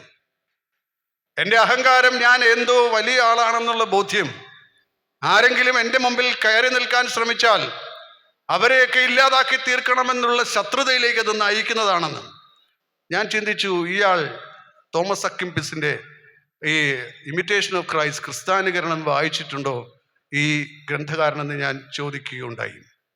ഈ എഴുത്തുകാരൻ, ഈ എഡിറ്റോറിയൽ എഴുതിയ എഡിറ്റർ ഇത് വായിച്ചിട്ടുണ്ടെന്നാണ്. അതുകൊണ്ട് പ്രിയപ്പെട്ടവരെ, ലിയോ പാപ്പ എഴുതിയ, അതായത് ദിലക്സിത്തെ ഞാൻ നിന്നെ സ്നേഹിക്കുന്നു എന്ന് പറയുന്ന ആഹ്വാനത്തിൽ എഴുതിയ ഒരു നിർദ്ദേശം ഇതാണ്: നമ്മുടെ മനസ്സുകളെ നിരായുധീകരിക്കണം. Disarm your minds, your hearts. നമ്മുടെ അന്തരംഗത്തെ നിരായുധീകരിക്കേണ്ട ആവശ്യമുണ്ട്. നമ്മുടെ അന്തരംഗത്തിൽ ഒരുപാട് വെറുപ്പും വിദ്വേഷവും അസൂയയും മാത്സര്യവും ഒക്കെ ഉണ്ട്. എൻ്റെ കുട്ടി അയൽക്കാരൻ്റെ കുട്ടിയേക്കാൾ കൂടുതൽ മാർക്ക് വാങ്ങിക്കുന്നവനും ഏറ്റവും മുമ്പിൽ നിൽക്കുന്നവനുമായിരിക്കണം. മാത്സര്യം എപ്പോഴും എന്തിലേക്ക് എത്തിച്ചേരും? അഹന്തയിലേക്കും, അഹന്തയിൽ നിന്ന് അത് ശത്രുതയിലേക്കും എത്തിച്ചേരുന്ന രീതിയായി തീരാനുള്ള സാധ്യത ഉണ്ട്. അപകടം നിറഞ്ഞു നിൽക്കുന്നു എന്നും ഇവിടെ മാപ്പപേക്ഷിക്കേണ്ട കാര്യമുണ്ട്. പിതാവേ ഇവരോട് ക്ഷമിക്കണമേ എന്നുള്ള പ്രാർത്ഥന നടത്തേണ്ട ആവശ്യമുണ്ട്. 2019 ഏപ്രിൽ 11 ഫ്രാൻസിസ് പാപ്പായെ സൗത്ത് സുഡാനിലെ രാഷ്ട്രീയ നേതാക്കൾ, അവിടെ പ്രസിഡന്റും അതുപോലെ തന്നെ വൈസ് പ്രസിഡന്റും ആകാനുള്ള 3 പേർ സന്ദർശിച്ചു. സൗത്ത് സുഡാനില് നിരന്തരം സംഘർഷം, സൗത്ത് സുഡാനുമായിട്ട് നിരന്തരം സംഘർഷം നടന്നുകൊണ്ടിരുന്ന വേള ഇപ്പോഴും അത് തുടരുന്നുണ്ട്. അന്ന് ഫ്രാൻസിസ് പാപ്പായെ സന്ദർശിച്ച സൗത്ത് സുഡാനിലെ നിയുക്ത പ്രസിഡന്റ് സാൽവ കിർ മായഡിറ്റ്, നിയുക്ത വൈസ് പ്രസിഡന്റ് റിക് മഹർ, അതുപോലെ തന്നെ റെബേക്ക ന്യായഡങ്ക് മൽബ്യോർ എന്ന് പറയുന്ന 3 പേര് അദ്ദേഹത്തിൻ്റെ ഈ വിസിറ്റേഴ്സ് റൂമിൽ അദ്ദേഹത്തെ പ്രവേശിച്ചപ്പോൾ വൃദ്ധനായ ഫ്രാൻസിസ് പാപ്പ അവരുടെ മുമ്പിൽ മുട്ടുകുത്തി അവരുടെ പാദങ്ങൾ ചുംബിച്ചുകൊണ്ട് പറഞ്ഞു, നിങ്ങൾ പരസ്പരം അനുരഞ്ജനപ്പെടണം എന്ന്. ഇനി യുദ്ധത്തിനും, ഇനി ഈ ദരിദ്രമായ ഈ രാഷ്ട്രത്തിലെ സമൂഹത്തെ നിങ്ങൾ തള്ളിവിടരുതേ യുദ്ധത്തിലേക്കെന്ന്. ആ ഫോട്ടോ വൈറലായി തീരുകയുണ്ടായി. ഇവരുടെ പാദത്തിൽ കുനിഞ്ഞ് വൃദ്ധനായ ഫ്രാൻസിസ് പാപ്പ ഇരുന്നു കൊണ്ട് അവരുടെ പാദം ചുംബിച്ചുകൊണ്ട് പറഞ്ഞു, നിങ്ങളോട് ഞാൻ അനുരഞ്ജനപ്പെടണമെന്ന്, മറ്റ് സമൂഹങ്ങളുമായിട്ട് അനുരഞ്ജനപ്പെട്ട് കഴിയണമെന്ന്. പിതാവേ, ഇവരോട് ക്ഷമിക്കണമേ എന്ന് യേശു കുരിശിൽ കിടന്ന് പ്രാർത്ഥിച്ച പ്രാർത്ഥനയുടെ മറുരൂപമായിരുന്നു, ഒരു പ്രതിച്ഛായയായിരുന്നു ഫ്രാൻസിസ് പാപ്പ അന്ന് അവിടെ ചെയ്തതെന്ന് ഞാൻ കരുതുകയാണ്. നിങ്ങൾക്കറിയാമല്ലോ, ഫ്രാൻസിസ് പാപ്പ തൻ്റെ ആചാര്യ ശുശ്രൂഷയുടെ ആദ്യാവസാനം കാലം എപ്പോഴും പാദക്ഷാളന ശുശ്രൂഷയ്ക്കായിട്ട് പോയിരുന്നത് തടവറകളിലായിരുന്നു. എന്തിനായിരുന്നു തടവറകളിൽ പോയി ഈ പാപ്പ അവരുടെ പാദങ്ങൾ കഴുകിയ, പാദങ്ങൾ ചുംബിച്ചതെന്ന് ചോദിച്ചു കഴിഞ്ഞാൽ അതിനുള്ള ഉത്തരം, ഈ സമൂഹം നിങ്ങളോട് തെറ്റ് ചെയ്തിട്ടുണ്ടെങ്കിൽ അവരുടെ പേരിൽ ഞാൻ നിങ്ങളോട് മാപ്പപേക്ഷിക്കുന്നു.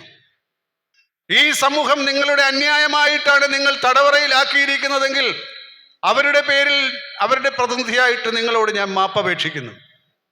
രണ്ടാമത്, നിങ്ങൾ ഈ സമൂഹത്തോട് തിന്മ ചെയ്തിട്ടുണ്ടെങ്കിൽ ആ തിന്മയുടെ പാതകൾ ഉപേക്ഷിച്ച് നന്മയുടെ പാതകൾ ആശ്ലേഷിക്കാനുള്ള കരുത്ത് നിങ്ങൾ ആർജിക്കണമെന്ന് ഞാൻ നിങ്ങളോട് അഭ്യർത്ഥിക്കുകയാണ്. ഇതാണ് ഫ്രാൻസിസ് ചെയ്ത പ്രവൃത്തിയുടെ അർത്ഥമെന്ന് ഞാൻ വ്യാഖ്യാനിച്ചെടുക്കുകയാണ്. പിതാവേ, ഇവരോട് ക്ഷമിക്കണമേ എന്നുള്ള പ്രാർത്ഥന അവിടെ ഉണ്ടായിരുന്നു.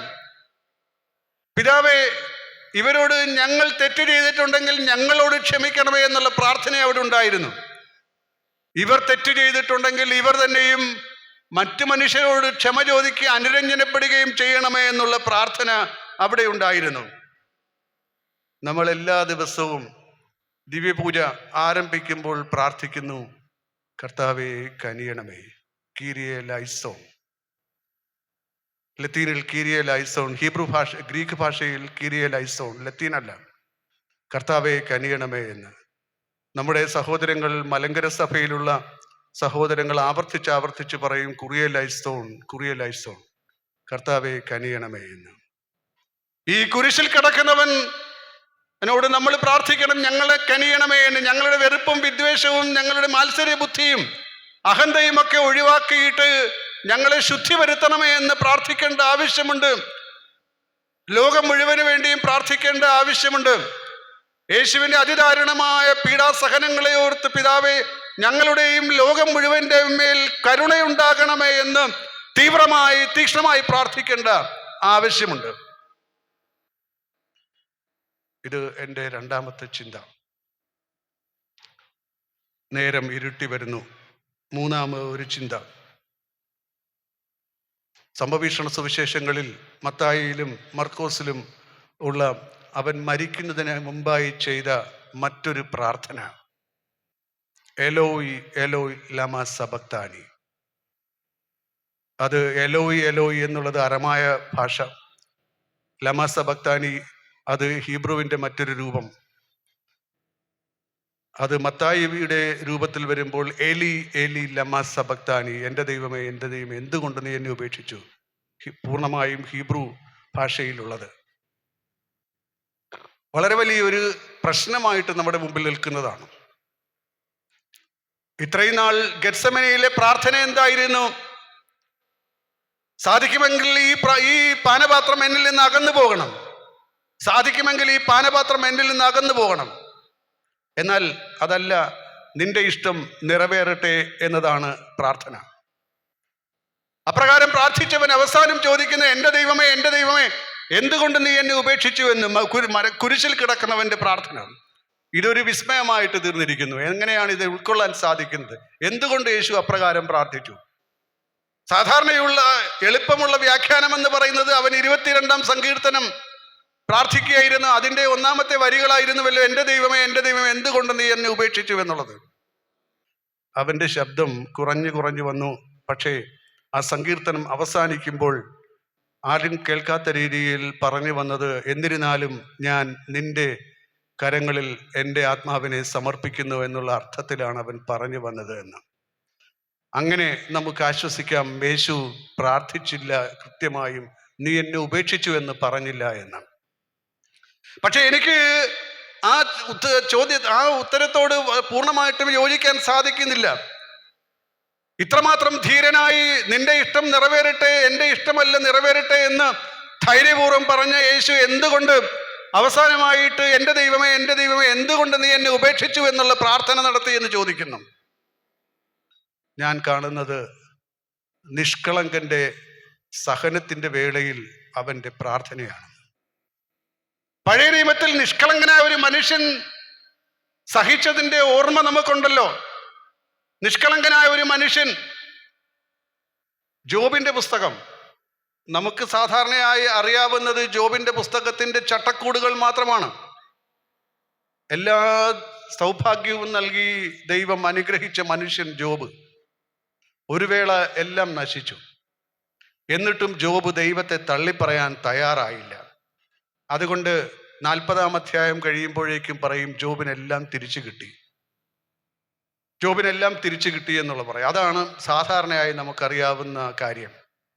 എന്നാൽ നിങ്ങൾ ഈ പുസ്തകം ഒന്ന് ഗൗരവമായി വായിച്ചു നോക്കുക. ജോബ് അത്ര എളുപ്പം ഇതൊന്ന് സമ്മതിച്ചു കൊടുക്കുന്ന ആളല്ല. ജോബിനെ ആശ്വസിപ്പിക്കാനായിട്ട് 3 പേര് അവിടെ വന്നു ചേർന്നിരുന്നു. ജോബിന്റെ സുഹൃത്തുക്കൾ എലിഫാസും ബിൽദാദും സോഫാറും വന്നു ചേർന്നു. ആദ്യം അവർ 7 ദിവസം അവൻ്റെ കൂടെ നിശബ്ദരായി ഇരുന്നു. 7-ാം ദിവസം അവർ ചർച്ച ചെയ്യാൻ തുടങ്ങി. 7 ദിവസം നിശബ്ദരായിരുന്നു. നമ്മുടെ സാധാരണയുള്ള സഹനത്തിൻ്റെയും രോഗത്തിൻ്റെയും വേദനയുടെയും മരണത്തിൻ്റെയും ഒക്കെ നിമിഷങ്ങളിൽ നമ്മുടെ സഹോദരങ്ങൾ, നമ്മുടെ മിത്രങ്ങൾ, നമ്മുടെ സുഹൃത്തുക്കൾ വന്ന് നിശബ്ദരായി കൂട്ടിരിക്കാറുണ്ട്. അതും നല്ലൊരു കാര്യമാണ്. ഒന്നും പറയാനില്ല, എന്ത് പറഞ്ഞ് ആശ്വസിപ്പിക്കും? ഈ വേദനയുടെ നേരത്ത്, ഈ സഹനത്തിൻ്റെ നേരത്ത്, ഈ രോഗത്തിൻ്റെ നേരത്ത് എന്ത് പറഞ്ഞ് ആശ്വസിപ്പിക്കും? എന്ത് പറഞ്ഞ് ആശ്വസിപ്പിക്കാനും ആശ്വാസം ആകില്ല. അതുകൊണ്ട് വെറും കൂട്ടിരിപ്പുകാർ മാത്രമായിരിക്കും. അതും അർത്ഥമുള്ളതാണ്. 7 ദിവസം അവർ അവൻ്റെ കൂടെ ഇരുന്നു. പിന്നീട് ചർച്ചയായി. ചർച്ചയുടെ അവസാനം അവർ പറഞ്ഞ ഒരു ഉത്തരവും, അല്ലെങ്കിൽ അവർ നൽകിയ ഒരു ഉത്തരവും സ്വീകാര്യമായില്ല ജോബിന്. 4-മത് ഒരാൾ വന്നു, എലീഹു എന്ന് പറയുന്ന ആള്.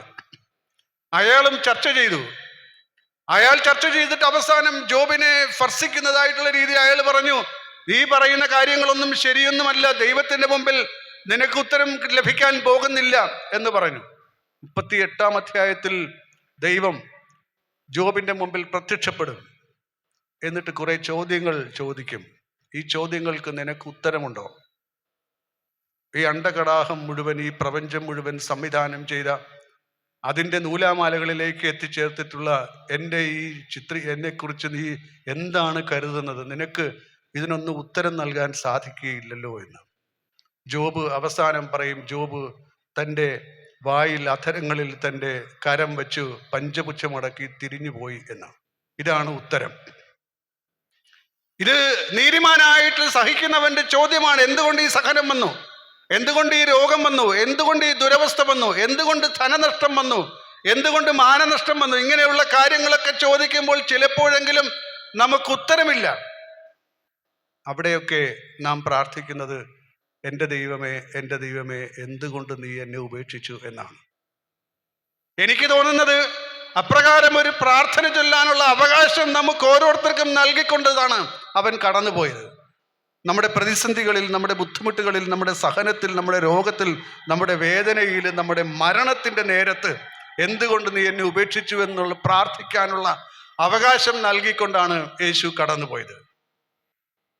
യഥാർത്ഥത്തിലുണ്ടല്ലോ, ഈ പ്രാർത്ഥന നമ്മുടെ ദൈനംദിനം ചൊല്ലുന്ന സ്വർഗസ്ഥനായ പിതാവേ എന്നുള്ള പ്രാർത്ഥനയിലുണ്ട്. ഇറ്റലിക്കാര് അവർ ഇറ്റാലിയൻ ഭാഷയിൽ ഇത് എഴുതിയപ്പോൾ പെർക്കെ തുവായി അബന്ധോണാത് തമി, എന്തുകൊണ്ട് നീ എന്നെ ഉപേക്ഷിച്ചു, നീ എന്നെ എന്തുകൊണ്ട് അബാൻഡൻ ചെയ്തു അല്ലെങ്കിൽ ഉപേക്ഷിച്ചു എന്നുള്ളത്. അതിന് ഇപ്പോൾ സ്വർഗസ്ഥനായ പിതാവേ എന്നുള്ള അവരുടെ പരിഭാഷയിൽ, പുതിയ പരിഭാഷയിൽ ഇറക്കിയ പുതിയ പരിഭാഷയിൽ അതിൽ എഴുതി വച്ചിരിക്കുന്നത് ഞങ്ങളെ പ്രലോഭനത്തിൽ ഉൾപ്പെടുത്തരുതേ എന്നുള്ളതിന് പകരം എഴുതിയത് പരിഭാഷ കൊടുത്തിരിക്കുന്നത് നോൺ അബന്ധോണാർച്ചി അല്ല തെന്തത്സിയോണ്, പരീക്ഷയുടെ നേരത്ത് ഞങ്ങൾ ഉപേക്ഷിക്കരുതേ എന്ന്. പരീക്ഷയിലെ നേരത്ത് ഞങ്ങൾ ഉപേക്ഷിക്കരുതേ എന്ന് എഴുതി. അതും ഈ അവസാനം എൻ്റെ ദൈവമേ എന്തുകൊണ്ട് നീ എന്നെ ഉപേക്ഷിച്ചു എന്നുള്ളത് കൂടി ഒരുമിച്ച് വെച്ച് കഴിഞ്ഞാൽ നാം എല്ലാ ദിവസവും പ്രാർത്ഥിക്കുന്ന ഞങ്ങളെ പ്രലോഭനത്തിൽ ഉൾപ്പെടുത്തരുത് എന്ന് പ്രാർത്ഥിക്കുന്നത് അർത്ഥവത്തായിട്ട് മാറും. ഞങ്ങളുടെ പരീക്ഷകളുടെ നേരത്ത് ഞങ്ങൾ ഉപേക്ഷിക്കരുതേ എന്ന്, ഞങ്ങളുടെ വേദനകളുടെ നേരത്ത്, ഞങ്ങളുടെ സഹനങ്ങളുടെ നേരത്ത്, ഞങ്ങളുടെ രോഗത്തിൻ്റെ നേരത്ത്, ഞങ്ങൾക്ക് പിടിവള്ളിയില്ലാതെ ഞങ്ങൾ മുങ്ങിത്താഴുന്നു എന്ന് പറയുന്ന നേരത്ത് നീ ഞങ്ങളെ ഉപേക്ഷിക്കരുത്. അതല്ലേ അവൻ പ്രാർത്ഥിച്ചത്. നമുക്കൊരു മാതൃക നൽകിക്കൊണ്ട് അവൻ കടന്നുപോയി. അത് വളരെ അർത്ഥവത്തായിട്ടുള്ള മാതൃകയായിട്ട് എനിക്ക് തോന്നുകയാണ്. നമുക്ക് പ്രാർത്ഥിക്കാൻ അവകാശമുണ്ട്, നമ്മുടെ പരീക്ഷയുടെ നേരത്ത് നമ്മളെ ഉപേക്ഷിക്കരുതേ എന്ന്. അർത്ഥവത്തായിട്ട് എല്ലാ ദിവസവും പ്രാർത്ഥിക്കുവിൻ, ഞങ്ങളെ പ്രലോഭനങ്ങൾ ഉൾപ്പെടുത്തരുതേ എന്ന് പറയുന്നതിൻ്റെ അർത്ഥം ഞങ്ങളുടെ വേദനകളിൽ, ഞങ്ങളുടെ സങ്കടങ്ങളിൽ, ഞങ്ങളുടെ ദുഃഖങ്ങളിൽ ഒക്കെ നീ കൂട്ടായിരിക്കണമേ എന്ന് പറയുന്നതിൻ്റെ അതിന് ഭാവാത്മകമായിട്ടുള്ള അല്ലെങ്കിൽ നിഷേധാത്മകമായി പറഞ്ഞതിന് ശേഷം അതിൻ്റെ അർത്ഥം ഭാവാത്മകമായിട്ടുള്ളത്, ക്രിയാത്മകമായിട്ടുള്ളത് നീ ഞങ്ങളുടെ കൂടെ ആയിരിക്കണമേ എന്നുള്ള പ്രാർത്ഥന അല്ലേ? ഇന്നത്തെ സുവിശേഷത്തിൻ്റെ പശ്ചാത്തലത്തിൽ തന്നെ ഒരു ചിന്ത, യേശു അന്നാസിൻ്റെയും കയഫാസിൻ്റെയും അതോടൊപ്പം തന്നെ ഈ പിലാത്തോസിൻ്റെയും ഭവനങ്ങളിൽ വിചാരണ വേളയിലാണ്. വിചാരണ വേളയിൽ അതിനപ്പുറത്ത് ഒരു ശിഷ്യൻ, ഈ പ്രധാനാചാര്യന് പരിചയമുള്ള ഒരു ശിഷ്യൻ പത്രോസിനെ പ്രധാനാചാര്യൻ്റെ കൊട്ടാര വളപ്പിലേക്ക് കയറ്റുകയുണ്ടായി. അതിനിടെ അവർ ചോദിച്ചു, നീയും അവരുടെ കൂട്ടത്തിലുള്ള ആളല്ലായിരുന്നു എന്ന്, അവൻ്റെ കൂട്ടത്തിലുള്ള ആളല്ലായിരുന്നു എന്ന്. പത്രോസ് പറഞ്ഞു, എനിക്ക് അവനെ അറിയുകയില്ല, നീ എന്താണ് പറയുന്നതെന്ന്. അതായത് ഭരണകൂട ഭീകരതയുടെ മുമ്പിൽ സത്യം പറയാൻ വിസമ്മതിച്ച ആളിന്റെ ചിത്രമാണ് നാം ഇവിടെ കാണുന്നത്. ഭരണകൂട ഭീകരതയുടെ അവരും പിടിക്കപ്പെടുമോ എന്നുള്ള ഭയത്തിന്റെ അടിസ്ഥാനത്തിൽ സത്യം പറയാൻ വിസമ്മതിച്ച് പത്രോസിന്റെ ചിത്രമാണ് നാം ഇവിടെ കാണുന്നത്. ഇടതായാലും വലതായാലും സത്യം പറയണം. സത്യം പറയാൻ, അതാണ് ഭരണകൂട ഭീകരത എന്ന് പറയുന്നത്. സത്യം പറയാനായിട്ട് വിസമ്മതിച്ചു കഴിഞ്ഞാൽ അതിനെവിടെയോ ഒരു പാകപ്പിഴയുണ്ട്. അവനോട് ചോദിച്ചു, നീ എന്താണ് പഠിപ്പിച്ചത്? അവൻ പറഞ്ഞു, ഞാൻ എന്താണ് പഠിപ്പിച്ചതെന്ന് എന്നെ കേട്ടവരോട് ചോദിക്കുവിൻ. ഞാൻ പൊതുസ്ഥലങ്ങളിൽ നിന്നാണ് പഠിപ്പിച്ചിട്ടുള്ളത്, എന്നെ കേട്ടവരോട് ചോദിക്കുവിൻ. അവനെ കേട്ടവൻ തൊട്ടപ്പുറത്ത് നിൽപ്പുണ്ടായിരുന്നു. അവൻ പറഞ്ഞു, ഞാൻ ഇവനെ കേട്ടിട്ടില്ല എന്ന്. ഒന്നാമത് ഉത്തരം പറയേണ്ടവൻ പറഞ്ഞു, ഞാൻ ഇവനെ കണ്ടിട്ടില്ല, കേട്ടിട്ടില്ല എന്ന്. അവനെ കേട്ടവരിൽ ഒന്നാമൻ പറഞ്ഞു, ഞാൻ അവനെ കണ്ടിട്ടില്ല, കേട്ടിട്ടില്ല എന്ന്. എന്തൊരു വിരോധാഭാസം!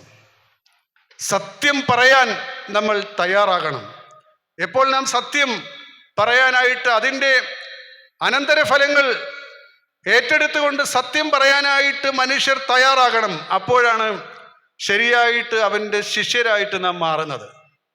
പത്രോസിനെ യേശു പിന്നെയും തള്ളിപ്പറഞ്ഞില്ല. 3 പ്രാവശ്യം യോഹന്നാന്റെ സുവിശേഷം അനുസരിച്ച് അവനോട് ചോദിച്ചു, നീ എന്നെ സ്നേഹിക്കുന്നുവോ എന്ന്. പത്രോസിന് സങ്കടമായി. ഇനി അവസാനം പറഞ്ഞു, എന്നെ അനുഗമിക്കുക എന്ന് പറഞ്ഞു. അന്ന് ആദ്യം പറഞ്ഞതാണ് എന്നെ അനുഗമിക്കുക എന്ന്. ഇപ്രകാരമൊക്കെ ചെയ്തെങ്കിൽ പോലും, എന്നെ അറിയില്ല എന്ന് നീ പറഞ്ഞെങ്കിൽ പോലും എൻ്റെ കൂടെ 3 വർഷം നടന്ന നീ എന്നെ അറിയില്ല എന്ന് പറഞ്ഞെങ്കിൽ പോലും നിന്നോട് ക്ഷമിച്ചുകൊണ്ട് നിന്നെ എൻ്റെ കൂടെ നടക്കാനായിട്ട് ഞാൻ വീണ്ടും ക്ഷണിക്കുകയാണ്, എന്നെ അനുഗമിക്കുക എന്ന്. നമ്മുടെ നാഥൻ അപ്രകാരമുള്ള ക്ഷമാശീലനാണ്. ഇന്ന് നാം ഇവിടെ ദേവാലയത്തിൽ ദിവ്യകാരുണ്യ സ്വീകരണ സമയത്ത് പാടിയല്ലോ, ക്ഷമാശീലനായ യേശുവേ, അവൻ നീ എന്നോട് കരുണ കാണിക്കണമേ, എൻ്റെ ഹൃദയം കഠിനമായിരിക്കുന്നത് മൃദുവാക്കി മാറ്റണമേ എന്നുള്ള പ്രാർത്ഥന അർത്ഥവത്തായിട്ടുള്ള പ്രാർത്ഥനയാണ്. സത്യം ഭരണകൂട ഭീകരതയുടെ മുമ്പിലും തുറന്നു പറയാനായിട്ട് തയ്യാറാകണം എന്ന്. അവസാനമായിട്ട് ഒരു ചിന്ത കൂടി പങ്കുവെച്ചുകൊണ്ട് ഞാൻ ഉപസംഹരിക്കാം. സമഭീഷണ സുവിശേഷങ്ങളിൽ ഉള്ള ഒരു ചിത്രമുണ്ട്. ഒരു മനുഷ്യൻ വയലിൽ നിന്ന് വരികയായിരുന്നു. അവൻ്റെ പേര് ഷിമയോൻ എന്നായിരുന്നു. അലക്സാണ്ടറിൻ്റെയും റോപ്പോസിൻ്റെയും പിതാവ്. നമ്മുടെ കുരിശിൻ്റെ വഴിയിൽ ആവർത്തിച്ച് കേൾക്കുന്നത് ആണ്. അവൻ തിരുനാളിന് തീർത്ഥാടകനായി വന്നതായിരുന്നുവെന്ന് കരുതേണ്ടിയിരിക്കുന്നു. പെസഹ തിരുനാൾ ആചരിക്കാനായി ജെറൂസലേമിലേക്ക് തീർത്ഥാടകനായിട്ട് വന്നവനായിരുന്നിരിക്കണം. അന്ന് രാവിലെ ഭവനത്തിൽ നിന്ന് ഇറങ്ങുമ്പോൾ, തീർത്ഥാടനത്തിനായിട്ട് ഇറങ്ങുമ്പോൾ അവൻ്റെ മനസ്സിലുള്ളത് തൻ്റെ കുടുംബത്തെക്കുറിച്ചായിരുന്നു, തൻ്റെ സഹധർമ്മിണിയെക്കുറിച്ചും തൻ്റെ മക്കളെക്കുറിച്ചും ഒക്കെയുള്ള കാര്യങ്ങളായിരുന്നു, അവൻ്റെ നിയോഗങ്ങളായിരുന്നു അവൻ്റെ മനസ്സിലുണ്ടായിരുന്നത്. അലക്സാണ്ടറിനെ കുറിച്ചും റോപ്പസിനെ കുറിച്ചും അവന് ചിന്തയുണ്ടായിരുന്നു. തൻ്റെ കുടുംബത്തെക്കുറിച്ചുള്ള നിയോഗങ്ങളുമായിട്ട് തീർത്ഥാടനത്തിൽ വന്ന മനുഷ്യനായിരുന്നു. അവനെ റോമാ പട്ടാളക്കാർ പിടികൂടിയിട്ട് പറഞ്ഞു, ഈ പോകുന്ന കൊലക്കളത്തിലേക്ക് കൊണ്ടുപോകുന്ന കൊലപ്പുള്ളിയുടെ കുരിശ് ചുമക്കാൻ നീ തയ്യാറാകണമെന്ന്. റോമാ പട്ടാളക്കാർക്ക് ഈ രോഗമുണ്ടായിരുന്നു. അവരുടെ ഭാണ്ഡക്കെട്ടുകൾ ചുമക്കാനായിട്ട് വഴിയെ പോകുന്ന മനുഷ്യരെ നിർബന്ധിക്കുന്ന പതിവുണ്ടായിരുന്നു. അതുകൊണ്ടാണ് ഈ യേശു മലയിലെ പ്രസംഗത്തിൽ പറഞ്ഞത്, നിന്റെ കൂടെ 1 മൈൽ നടക്കാൻ പറയുന്നവൻ്റെ കൂടെ 2 മൈൽ നടക്കുക എന്ന്. റോമായിലെ പട്ടാളക്കാർ അവരുടെ ഭാണ്ഡക്കെട്ടുകൾ, അവരുടെ പടയായുധങ്ങൾ, പടക്കോപ്പുകൾ സൂക്ഷിച്ചിരുന്ന വലിയ ഭാണ്ഡക്കെട്ട്, അവരുടെ റൂക്സാക്ക്, അവരുടെ പിന്നിൽ അവർ ചുമന്നുകൊണ്ട് പോയിരുന്ന ഭാണ്ഡക്കെട്ട് ചുമക്കാനായിട്ട് ആളുകളെ നിർബന്ധിച്ച് 1 കിലോമീറ്റർ നടക്കുക. അങ്ങനെ നിർബന്ധിക്കുന്നവരുടെ കൂടെ 2 കിലോമീറ്റർ നടന്ന് അവരെ സഹായിക്കാൻ നീ തയ്യാറാകുക എന്നാണ് യേശു പറഞ്ഞതിൻ്റെ സാരം. അപ്പോൾ ഇവരോട് പറഞ്ഞു, ഇതാ നീ ഇവന്റെ ഈ കുരിശൻ ചുമന്നുകൊണ്ട് തൽക്കാലം ഇവന്റെ കൂടെ നടക്കുക എന്ന്. ഞാൻ പ്രതിഷേധിക്കാൻ തുടങ്ങുന്നതിന് മുമ്പേ തന്നെ ആ കുരിശിന്റെ ഭാരം എൻ്റെ കഴുത്തിലേക്ക് വന്ന് ഭവിച്ചിരുന്നു, എൻ്റെ തോളിലേക്ക് വന്ന് ഭവിച്ചിരുന്നു. ആ കുരിശിന് മരത്തിൻ്റെ ഭാരമുണ്ടായിരുന്നു. ആ കുരിശുകൾ ചേർത്ത് വെച്ച ലോഹക്കൂട്ടുകളുടെ ശക്തി അതിലുണ്ടായിരുന്നു, അതിൻ്റെ ഭാരമുണ്ടായിരുന്നു, അതിൽ രക്തം മണക്കുന്നുണ്ടായിരുന്നു. പക്ഷേ എനിക്കൊന്നും ചെയ്യാൻ സാധിച്ചില്ല. അവർ നിർബന്ധിച്ചെന്നെ അത് വലിച്ച് കൊണ്ടുപോയി അതെൻ്റെ തോളിൽ വെച്ചു തന്നു. ഞാൻ മുമ്പേ നടന്നു. ഒരു നിമിഷം ഞാൻ ഈ എൻ്റെ കൂടെ ആരുടെ കുരിശ് ചുമക്കാനാണ് ആവശ്യപ്പെട്ടു അവൻ്റെ മുഖത്തേക്ക് നോക്കി, അവനിലേക്കും തിരിഞ്ഞു നോക്കി. രക്തമൊഴുകുന്നുണ്ട് അവൻ്റെ മുഖത്തൂടെ. കാരണം അവൻ ധരിച്ചിരിക്കുന്നതൊരു മുൾമുടിയാണ്. അവൻ്റെ ശരീരമാകെ പൊട്ടിപ്പൊളിഞ്ഞിരിക്കുന്നതായിട്ട്, മുറിവുകളാൽ നിറഞ്ഞതായിട്ട് ഞാൻ കാണുന്നുണ്ട്. നേരത്തെ പറഞ്ഞ അവൻ്റെ മുറിവുകളാൽ നാം സൗഖ്യം പ്രാപിച്ചുവെന്ന് പിന്നീട്, അല്ലെങ്കിൽ മുൻകാലത്തിൽ 500 വർഷങ്ങൾ മുമ്പ് ഏശയ്യാ പറഞ്ഞെങ്കിൽ, പിൽക്കാലത്ത് പുതിയ നിയമത്തിലെ വ്യാഖ്യാതാക്കൾ അതിനോട് ചേർത്ത് ചിന്തിച്ചുവെങ്കിൽ, അവൻ രക്തം ഒഴുകുന്നുണ്ട്, അവൻ്റെ ശരീരം മുറിവുകളാൽ നിറഞ്ഞിരിക്കുന്നു എന്നൊക്കെ കണ്ടതാണ്. എനിക്ക് വളരെ വലിയ അസ്വസ്ഥത തോന്നി. ഈ ദിവസത്തിലെ എൻ്റെ നിയോഗങ്ങളെല്ലാം ചിതറിക്കപ്പെട്ടിരിക്കുന്നു. ഇനി ഏത് നിയോഗവുമായിട്ട് ഇയാളുടെ പിറകെ നടക്കും എന്നുള്ള ചോദ്യമായിരുന്നു ഞാൻ ചോദിച്ചത്. പക്ഷെ ആ ചോദ്യം പൂർണ്ണമായിട്ട് നടത്തുന്നതിന് മുമ്പായിട്ട് തന്നെ അതിൻ്റെ ഭാരം എൻ്റെ ദേഹത്ത് ഞാൻ കരുതിയിരുന്നുവെന്ന് അത് അനുഭവപ്പെട്ടു തുടങ്ങിയിരുന്നു. ഏശയ്യാ പ്രവാചകൻ പറഞ്ഞു, ഞാൻ അവൻ്റെ മുഖത്തേക്ക് നോക്കി, അവൻ്റെ മുഖത്തിന് സൗന്ദര്യമോ കോമളത്വവും ഇല്ല, അവനെ കണ്ടവർ എല്ലാവരും ഭയപ്പെട്ടു പോയി എന്ന് നാം ഇന്നത്തെ 1ാമത്തെ വായനയിൽ വായിച്ചു കേട്ടല്ലോ. അതായിരുന്നു എൻ്റെ ആദ്യത്തെ ചിന്ത. ഞാൻ ഒന്നും ശബ്ദിക്കാതെ മുന്നോട്ട് പോകാൻ തുടങ്ങി. അപ്പോഴാണ് പട്ടാളക്കാരുടെ ബഹളം, മറുവശത്ത് സ്ത്രീകളുടെ ഉച്ചത്തിലുള്ള കരച്ചിൽ, രോദനം, ഇതെല്ലാം കോലാഹലമായിട്ട് മുന്നോട്ട് നീങ്ങി. പക്ഷെ ഒരു നിമിഷം മുന്നോട്ട് നീങ്ങിക്കഴിഞ്ഞപ്പോൾ വീണ്ടും ഞാൻ അവനിലേക്ക് നോക്കി. പെട്ടെന്ന് അവൻ്റെ കണ്ണുകൾ എൻ്റെ കണ്ണുകളിൽ പതിച്ചു. അവൻ്റെ ദൃഷ്ടി എൻ്റെ ദൃഷ്ടിയിൽ പതിച്ചപ്പോൾ എന്തോ തിളങ്ങുന്നതായിട്ട് എനിക്ക് തോന്നി. അതെനിക്ക് ശക്തി പകർന്നു. ഞാൻ ഊർജ്ജസ്വലനായിട്ട് മുന്നോട്ട് നടന്നു. കാരണം അവന്റെ ദൃഷ്ടിയിൽ തിളങ്ങിയത് മറ്റൊരു ജീവിതത്തിൽ ഇന്ന് വരെ ഞാൻ കണ്ടിട്ടില്ലാത്തതായിരുന്നു. അതുകൊണ്ട് ഞാൻ മുന്നോട്ട് നടന്നു. അവൻ അതെനിക്ക് ശക്തി പകർന്നു. എനിക്ക് പിന്നീട് തോന്നി, ഞാൻ തിരഞ്ഞെടുക്കപ്പെട്ടവൻ. I am the chosen one. അതായത് ഇവന്റെ ഈ കുരിശ് ചുമക്കാനായിട്ട് ഞാൻ തിരഞ്ഞെടുക്കപ്പെട്ടവൻ ആണെന്ന്.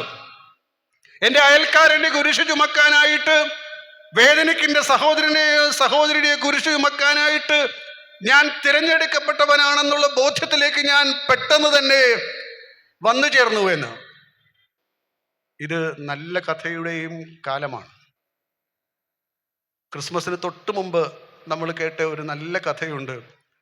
ഒരു വഴിയരികിൽ ഒരു ആക്സിഡന്റ് സംഭവിച്ചപ്പോൾ അവിടെ 3 യുവ ഡോക്ടർമാർ അവിടെ വഴിയരികിൽ വെച്ചൊരു ഓപ്പറേഷൻ നടത്തിയ രോഗിയെ രക്ഷിക്കാൻ ശ്രമിച്ചു എന്ന്. ഇവരാണ് നവയുഗ സമരിയാക്കാർ.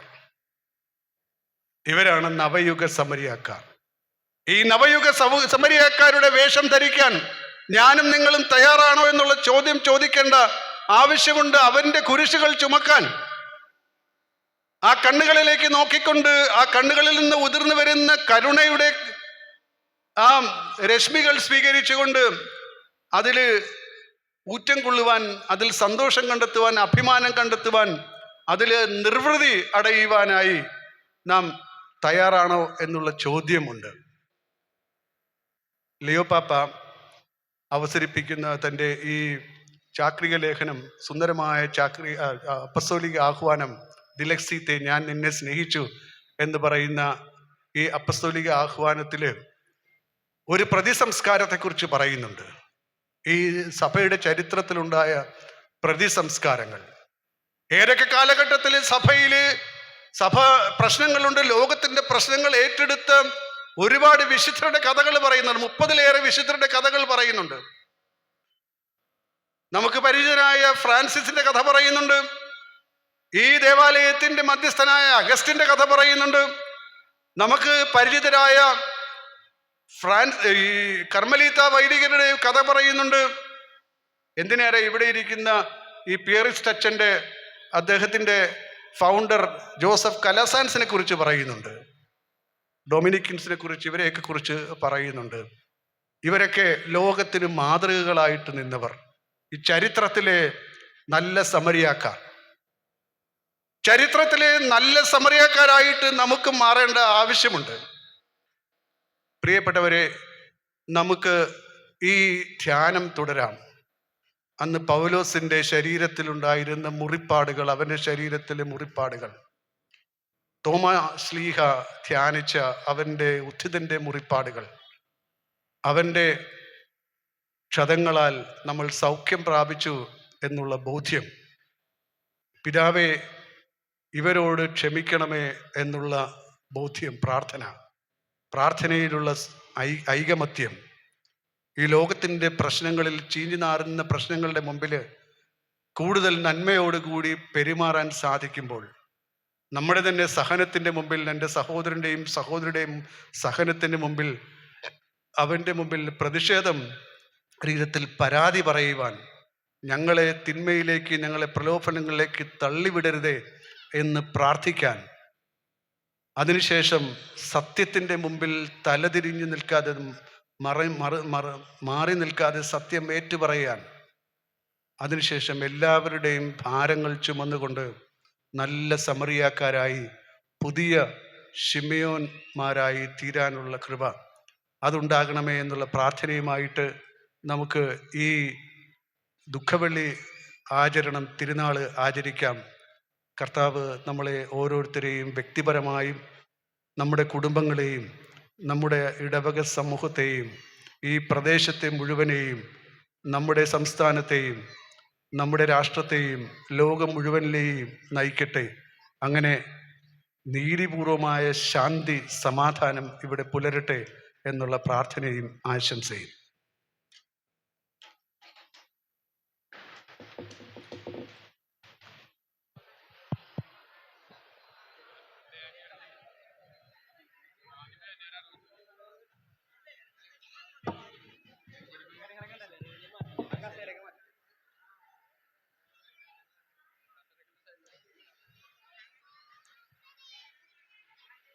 ഏറെ പ്രിയമുള്ള വികാരിയച്ഛൻ റാഫിയച്ഛ,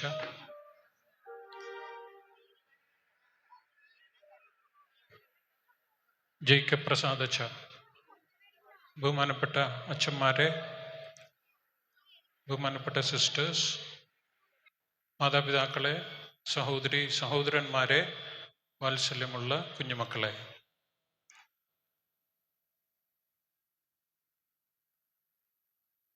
ദുഃഖവെള്ളിയിൽ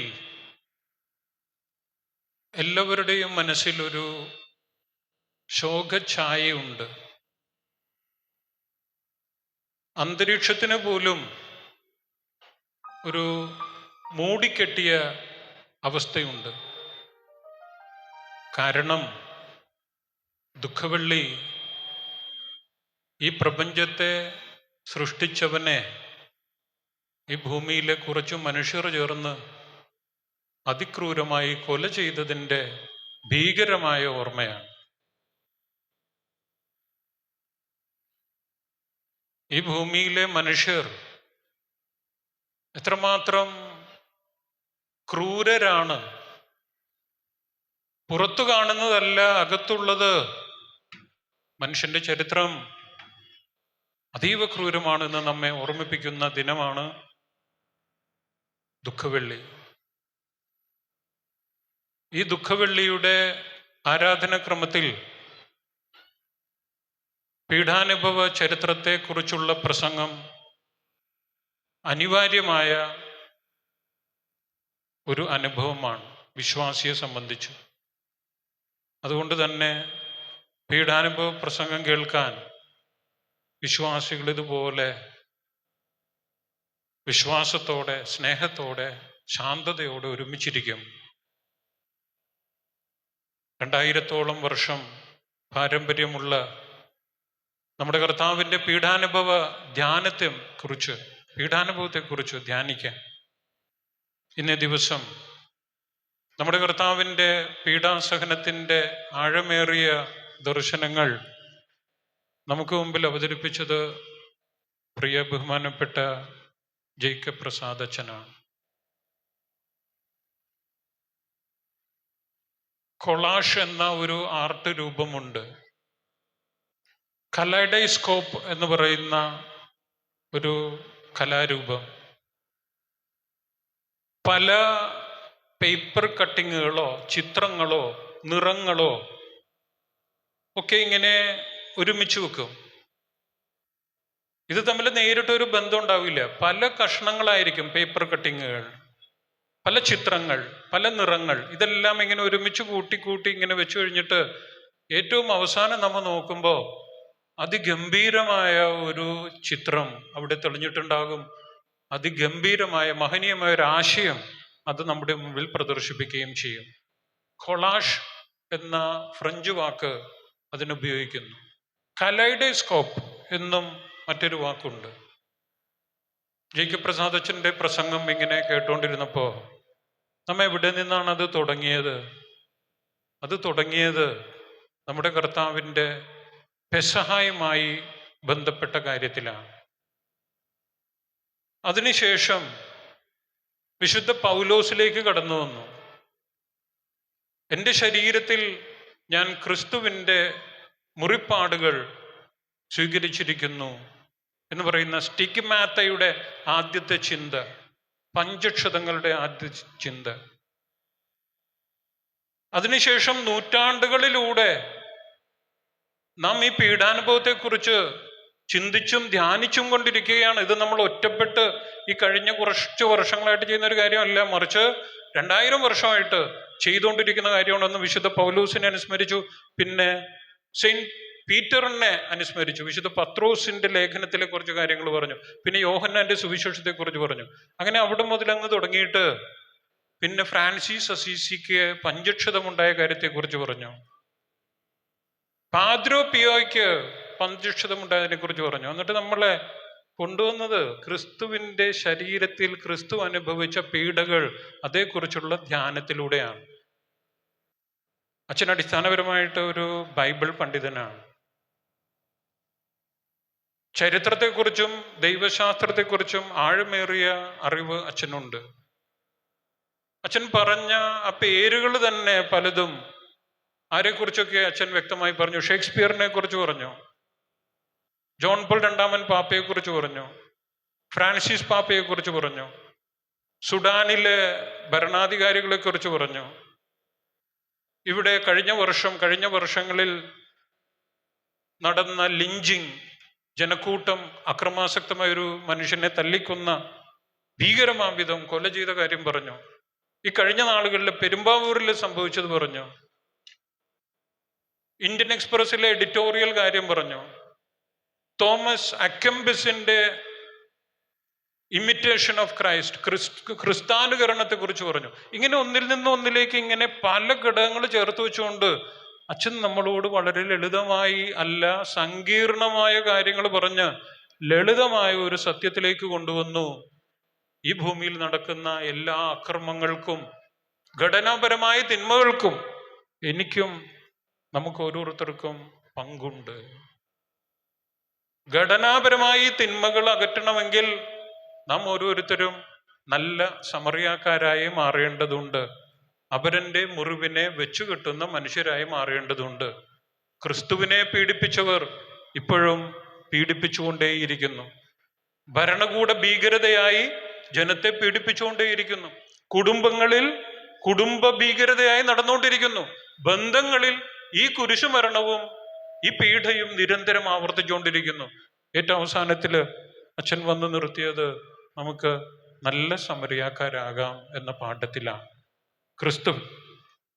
ക്രിസ്തുവിൻ്റെ പീഡാനുഭവത്തെക്കുറിച്ചിട്ടുള്ള ചിന്തകളൊക്കെ നമ്മെ നവീകരിച്ച് നല്ല സമറിയാക്കാരാക്കുന്നു. ആരാണ് നല്ല സമറിയാക്കാരൻ? കർത്താവായ യേശു ക്രിസ്തുവാണ്. അനദർ ക്രൈസ്റ്റ്, മറ്റൊരു ക്രിസ്തുവായി മാറുക, ആൾത്തൂസ് ക്രിസ്തുസ്, മറ്റൊരു ക്രിസ്തുവായിട്ട് മാറുക എന്ന പ്രതിഭാസത്തിലാണ്, എന്ന കർമ്മ പരിപാടിയിലാണ് ഓരോ വിശ്വാസിയും. നീ മറ്റൊരു ക്രിസ്തുവായി രൂപപ്പെടുക. അങ്ങനെ ഈ ഭൂമിയിലുള്ള അതിക്രമങ്ങൾ അവസാനിപ്പിക്കുക, യുദ്ധങ്ങൾ അവസാനിപ്പിക്കുക, സമാധാനമുള്ള ഒരു ലോകം ഉണ്ടാവുക. ക്രിസ്തുവിൻ്റെ കുരിശിലൂടെ നല്ല സമറിയാക്കാരായി മാറാൻ, യേശു ക്രിസ്തുവായി മാറാൻ സഭ നമ്മെ വിളിക്കുന്നു. അതാണ് ദുഃഖവെള്ളിയുടെ സന്ദേശമായി അച്ഛൻ പറഞ്ഞത്. അച്ഛൻ ഇപ്പോൾ ബൈബിൾ ട്രാൻസ്ലേഷൻ്റെ കാര്യങ്ങളുമായി ബന്ധപ്പെട്ട കാര്യങ്ങൾക്ക് നേതൃത്വം നൽകുന്നു. മുൻപ് കർമ്മലഗിരി സെമിനാരിയിൽ റെക്ടറായിട്ട് അച്ഛൻ കുറേ വർഷം ഉണ്ടായിരുന്നു. ആ കാലയളവിൽ ഏതാണ്ട് 4 വർഷക്കാലം എനിക്കും അച്ഛൻ്റെ കീഴിൽ അവിടെ പഠിപ്പിക്കാൻ അവസരം ഉണ്ടായിരുന്നു. ജെ.കെ. പ്രസാദ് അച്ഛൻ നമ്മുടെ പ്രിയപ്പെട്ട റാഫി പരിയാശ്ശേരി അച്ഛൻ്റെ ക്ലാസ്മേറ്റാണ്. ഒരുമിച്ച് പഠിച്ച ആളുകളാണ്. കേരള സഭയിലെ എണ്ണം പറഞ്ഞ പണ്ഡിതന്മാരിൽ ഒരാളായ ജെ.കെ. പ്രസാദ് അച്ഛനെയാണ് ഇന്ന് നമുക്ക് ദുഃഖവെള്ളിയുടെ ആന്തരാർത്ഥങ്ങൾ വെളിപ്പെടുത്താൻ കിട്ടിയത്. ഇന്നേ ദിവസം ഇവിടെ വരികയും ആഴമേറിയ ചിന്തകൾ ഞങ്ങൾക്ക് വേണ്ടി പങ്കുവച്ച് ക്രിസ്തുവിൻ്റെ പീഡാനുഭവത്തെക്കുറിച്ചിട്ടുള്ള ദർശനങ്ങൾ ഞങ്ങൾക്ക് നൽകി നല്ല സമറിയക്കാരാകാൻ, ക്രിസ്തുവായി രൂപാന്തരപ്പെടാൻ ഞങ്ങൾക്ക് ദിവ്യമായ സന്ദേശം നൽകിയ ഏറ്റവും പ്രിയമുള്ള ജെ.കെ. പ്രസാദ് അച്ഛന്, റാഫി അച്ഛൻ്റെയും ഇവിടെയുള്ള കൊച്ചച്ഛന്മാരുടെയും മറ്റെല്ലാ അച്ഛന്മാരുടെയും ഇവിടെ കൂടിയിട്ടുള്ള എല്ലാവരുടെയും പേരിൽ ഹൃദ്യമായ നന്ദി അർപ്പിക്കുകയാണ്.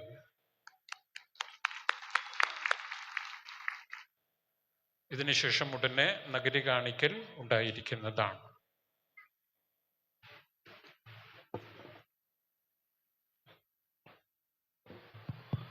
നഗരി കാണിക്കലിൻ്റെ ക്രമം പ്രകാരമായിരിക്കും. ഉടനെ തന്നെ തിരുസ്വരൂപം വന്നിട്ട് വടക്കേ അറ്റത്തെ ഗേറ്റിൽ കൂടി പോയി സെൻറ്ററിലൂടെ ഇങ്ങോട്ട് തിരിച്ച് പള്ളിയിലോട്ട് കയറും.